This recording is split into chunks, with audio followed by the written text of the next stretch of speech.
मीरपुर नाम के शहर में तेजस अपनी पत्नी नीरू के साथ रहता था। पति पत्नी दोनों ही नौकरी करते थे। एक दिन तेजस गांव अपनी माँ के पास फोन करता है।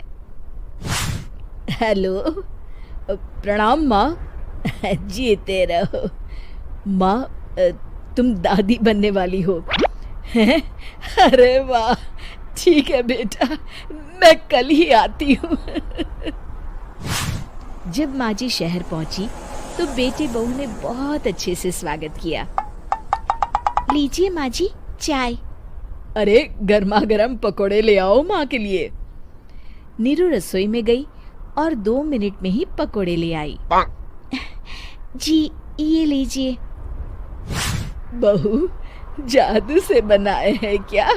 अभी तो रसोई में गई थी। यम्मी। माँ जी, शीला रसोई में पकोड़े तल रही है, मैं बस लेकर आई। हे भगवान, मेरा धर्म भ्रष्ट कर दिया तूने। अब तो गंगा जल से शुद्धिकरण करना होगा। दूसरे दिन, माँ जी मैंने नाश्ता बना दिया है, ऑफिस जा रही हूँ। पर अभी तो घर का सारा काम पड़ा है। शीला आती ही होगी, झाड़ू पोछा बर्तन कपड़े वो सब कर लेगी। हमारे जमाने में घर का सारा काम हम ही करते थे। जी माँ जी, आप बहुत होशियार हैं, मैं घर ऑफिस दोनों नहीं संभाल पाती। तो जरूरत क्या है घर से बाहर जाकर चाकरी करने की? वैसे भी घर का काम खुद करने से घर में बरकत आती है, समझी? पर माँ जी। पर वर कुछ नहीं, इस महीने की पगार मिले फिर ऑफिस बंद है। हाँ। रात को नीरू तेजस से कहती है, सुनिए जी, माँ जी बोल रही थी कि मैं नौकरी छोड़ दूं। वैसे ठीक ही तो है, अभी तुम्हें आराम की जरूरत है। फिर भी आराम कहाँ, शीला को छुड़ाने के लिए बोल रही थी। तो अब 24 घंटे में इतना काम तो कर ही सकती हो। पर जॉब पसंद है मुझे, घर पर मन नहीं लगेगा। अगले दिन जब दोनों ऑफिस के लिए निकल रहे थे, मेरी तो कोई कीमत ही नहीं है इस घर में। माँ जी, आजकल महंगाई बहुत है, रहन सहन भी बदल गया है, दोनों नौकरी करते हैं तभी ठीक रहता है। अच्छा, तू कहना क्या चाहती है? मेरा बेटा तुझे बिठा के खिला नहीं सकता? तू ही इस घर का खर्च चला रही है, हैं? नहीं माँ जी, मेरा वो मतलब नहीं था। मतलब खूब समझती हूँ, ये बाल धूप में सफेद नहीं किए मैंने। हाँ। अब तो ये रोज का काम हो गया था। तेजस भी रोज की झिकझिक से परेशान हो गया था। एक दिन उसने कहा, नीरू, वैसे भी तुम्हें मैटरनिटी लीव मिलने वाली है, तो अभी से ही छुट्टी ले लो। पर क्या, मेरी सैलरी अच्छी खासी है।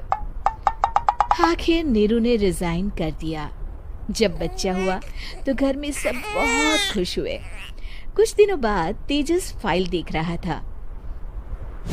क्या हुआ तेजस, कुछ परेशान लग रहे हो? हाँ, वो हमारी जितनी सेविंग्स थी वो तो हॉस्पिटल में और छठी के फंक्शन में खत्म हो गई है नीरू। और अभी वैसे मंदी चल रही है तो मैं बोल रही थी कल मुन्ना को हेपेटाइटिस का टीका लगवाना है। नीरू, क्या पोस्टपोन नहीं कर सकते? नहीं जी, बिल्कुल नहीं। अब तेजस को समझ में आ रहा था कि उससे गलती हुई है। पैसों की कमी का असर घर के माहौल पर भी पड़ रहा था। अगले दिन, बेटा मेरा चश्मा और ये दवाइयाँ ले आना, पर्चा देते हुए माँ जी ने कहा। जी। तेजस, मुन्ना के लिए दूध का डिब्बा और डायपर भी ले आना, और ये किराने के सामान की लिस्ट है, इसे भी लाना है।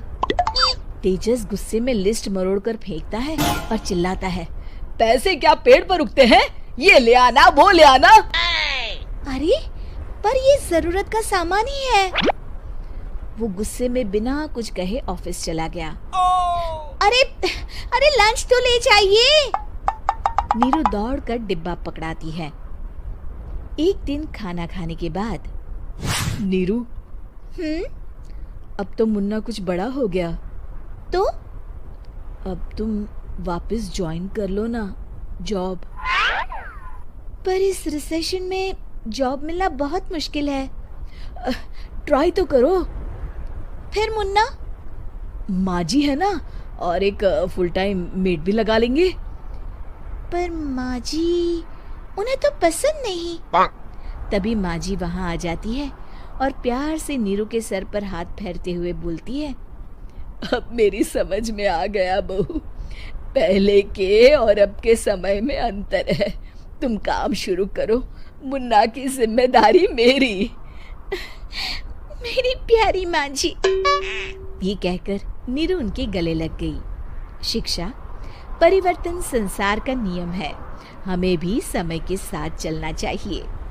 उम्मीद है कि आपको हमारी ये कहानी पसंद आई होगी। कृपया हमारे चैनल को सब्सक्राइब करें और सभी अपडेट्स के लिए बेल आइकन जरूर क्लिक करें। और हाँ, वीडियो लाइक और शेयर करना मत भूलिएगा।